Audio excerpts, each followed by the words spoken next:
Voin chu Tuaithur kan ron Siam dona ratuai hi te hian sin te in sin the ang per khan kan chan dona ni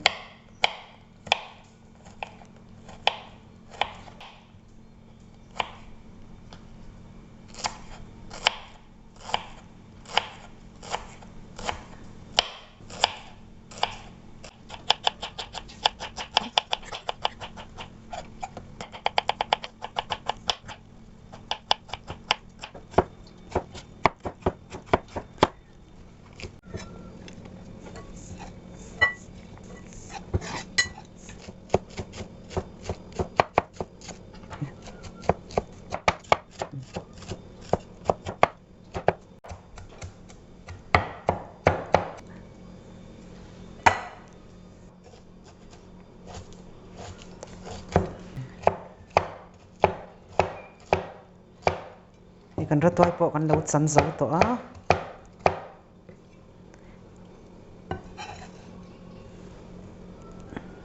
hi abura kan lo thun to don ani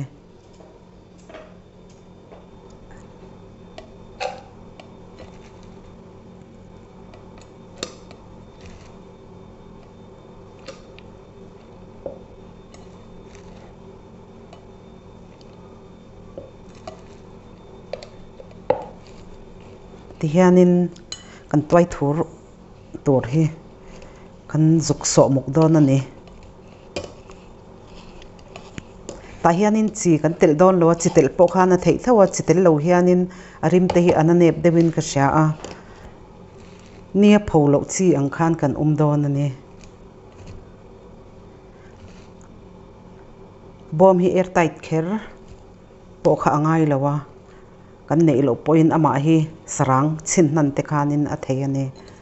airtight nei chuanin du thu sam chu ani te mek mai ti hian amuk thei ang berin kan lo no don ani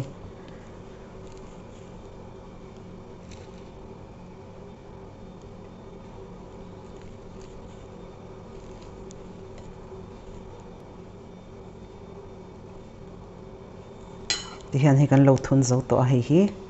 kan chin top don ani ten hi ti hianin almera chunga amun thim deuh hlek laia kan da don ani ti hian hi kan Tuaithur po hi kila hian kan da adang hian ti hian kan lo hlia thim ve le deuh don ani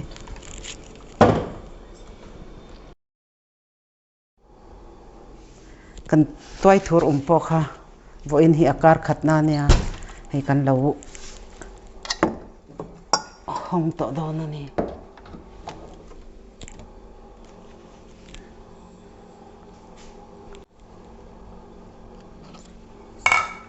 hi kan Tuaithur kha arong te po khu adik alo phai ve a ti khwanin han swak don ani allamok thakop me ti khwan khu ama in tuite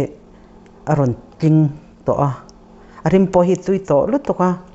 kar khata khanin ti hianin a in pe ani ta hian chi kan tel lawa kan soi tong khan chi tel po khan a siam thei thawa mi then chuanin nisa te po an phowa nisa pholo chi angin kan ron siam ani chu siam dan Awlsam berin hi ti hianin a ngal thei topa kha chu ma di du ang chome ne na siam pola ei thei me ani thain ti zong te ni chuan in lo siam ve don ania siam Awlsam box sia